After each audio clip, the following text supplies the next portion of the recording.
The Life Coaching Toolbox is brought to you by Transformation Academy, a leading life coach training organization with nearly 1 million students from around the world. Develop skills and confidence through bite-sized coaching insights and processes. Visit transformationacademy.com to learn more.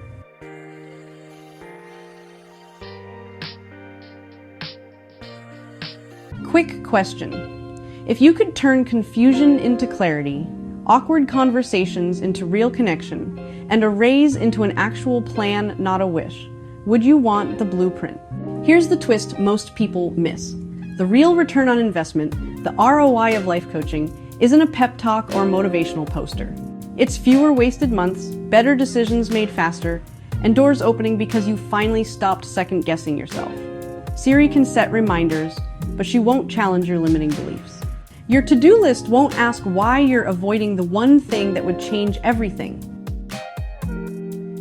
Today we're digging into what coaching actually produces tangible wins like promotions, stronger relationships, better follow-through, and the intangible upgrades that make those wins repeatable, like confidence, focus, and resilience.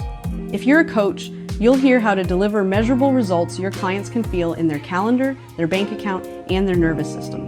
If you're coaching curious, you'll get a behind-the-scenes look at how this process works and why it beats white-knuckling your way through another quarter.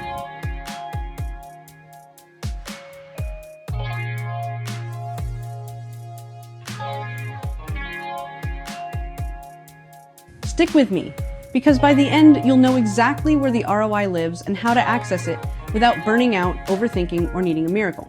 Ready to unlock potential and get a real return on your growth? Let's jump in.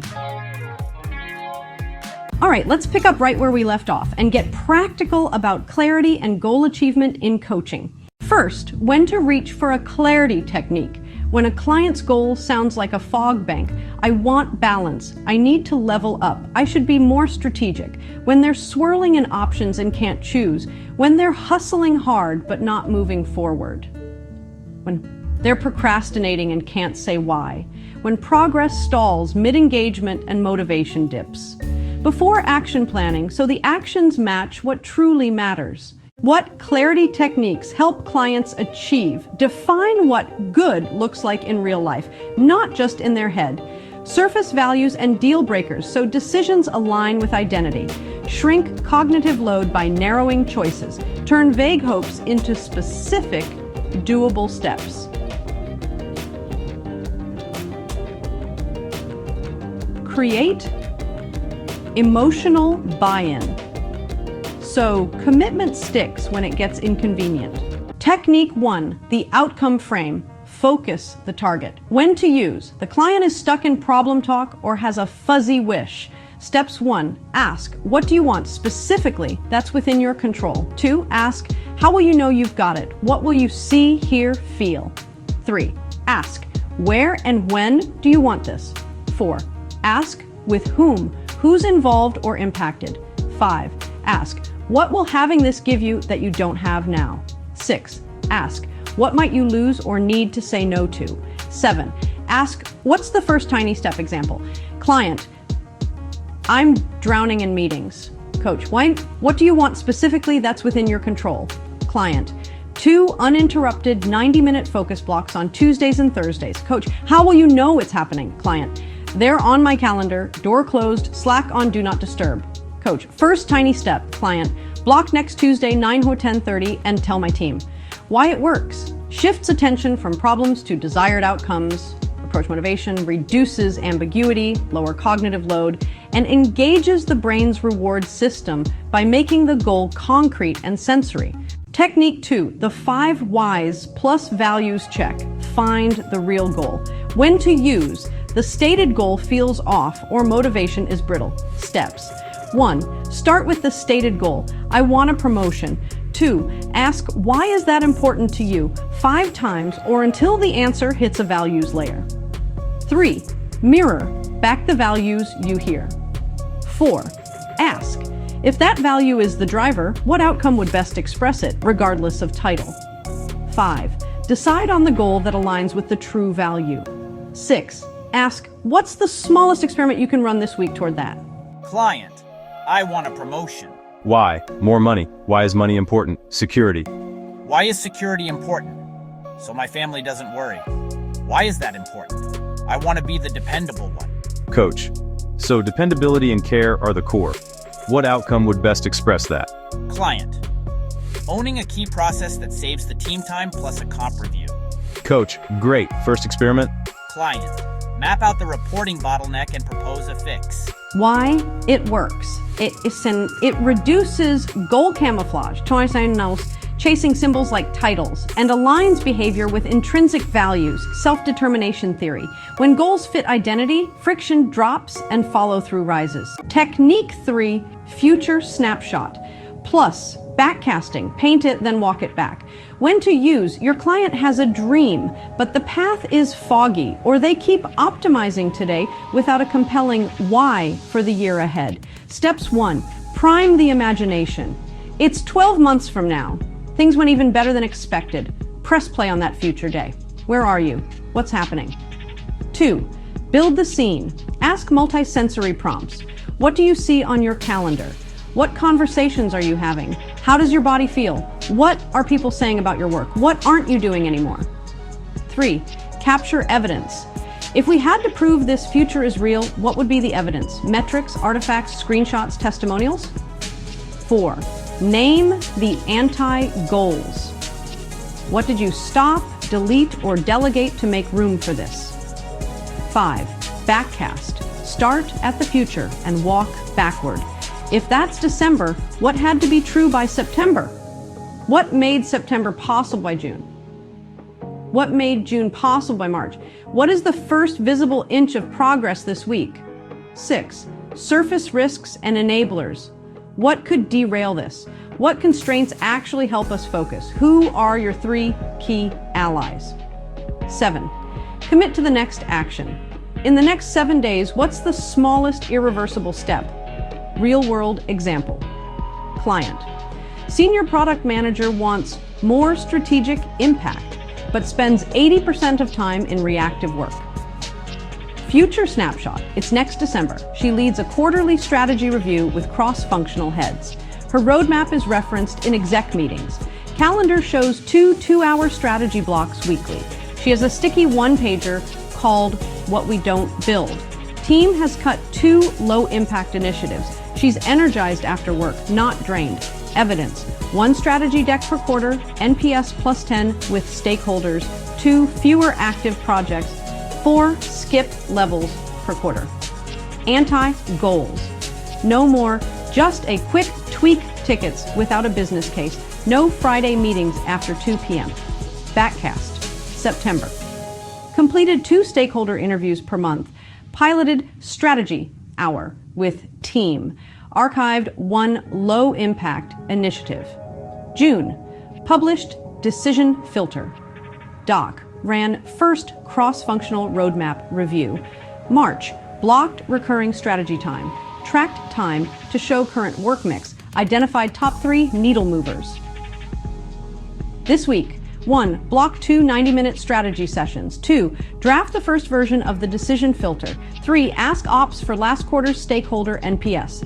Why it works. Mentally time traveling increases clarity and emotional attachment to the outcome, construal level theory. Then backcasting turns a distant dream into a short runway of specific steps. It sidesteps the planning fallacy by working backwards from constraints and creates implementation intentions when we specify when, where, how. Now, let's bridge from clarity to accountability and motivation, because a beautiful map doesn't move the feet. Turning clarity into commitment is the action bridge. Your goal isn't real until it has a calendar slot, a trigger, and a check-in. Here's a simple flow you can do in session. 1, 1 week commitment script. Given our clarity, what's the smallest commitment that would make next week unambiguously successful? Make it concrete. On day at time and place, I will action for duration. Example, on Tuesday at 9 a.m. at my desk, I will draft the decision filter for 45 minutes. 2, if-then plans for obstacles. Script, if likely obstacle happens, then I will alternative action. Example, if Tuesday gets hijacked, then I'll do 20 minutes Wednesday at 8:30 a.m. before Slack. 3. Environment design, remove friction, add cues. What can we prepare now so future you has zero excuses? Examples: pre-open the doc and pin it. Put your phone in another room. Share your do not disturb hours with your team. Put a sticky note on your monitor with the one action. 4. Social accountability, right-sized. Options: a single checkmark text to you, a 60-second loom to appear, a quick message in a shared channel. Keep it humane. Script: who is the kindest person you could update that would nudge you, not shame you? 5. Measures that matter. Ask, how will we measure progress in a way that feels motivating, not punitive? Examples: number of deep work blocks, stakeholder NPS, drafts created, outreach sent. Avoid vanity metrics that don't drive the real goal. Coach confession. Okay, real talk. Years ago, I built a 9-tab accountability spreadsheet for a client. Color-coded, charts, the works. It was a masterpiece. We used it exactly once. The client said, I feel like I need a pilot's license to update this. We laughed, ditched the sheet, and replaced it with one thing: a daily checkmark emoji text when they did their 25-minute focus block. Guess which one worked? Ever since, my rule is, the simplest system you'll actually use beats the perfect system you won't. And yes, I have also been the person who tried a 12-step morning routine that lasted 3 days. One push-up with coffee survived. Start small. Let it grow. Let's explore what happens when we tackle those invisible barriers that keep smart, capable people stuck. I'm talking about limiting beliefs, those sneaky stories we tell ourselves that feel like facts but are really just old programming. When to address limiting beliefs: when a client is capable but keeps hitting the same invisible wall. I'm not a leader, I'm bad at conflict. I always procrastinate when they have the skills but not the confidence. When they sabotage their own progress right before a breakthrough. The belief archaeology technique. 1. Spot the story. Listen for absolutes. Always, never, everyone, no one. Ask, if this belief was a headline in your personal newspaper, what would it say? 2. Find the origin. When did you first learn this about yourself? What happened? 3. Test the evidence. If we put this belief on trial, what evidence supports it? What evidence contradicts it? 4. Reframe with nuance.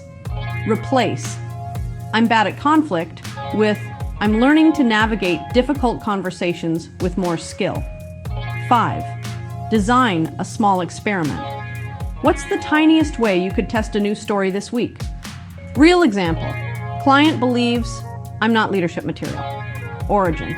Got harsh feedback from a boss 5 years ago. Evidence for that one incident. Evidence against team members seek her advice. She's been promoted twice. Colleagues respect her judgment.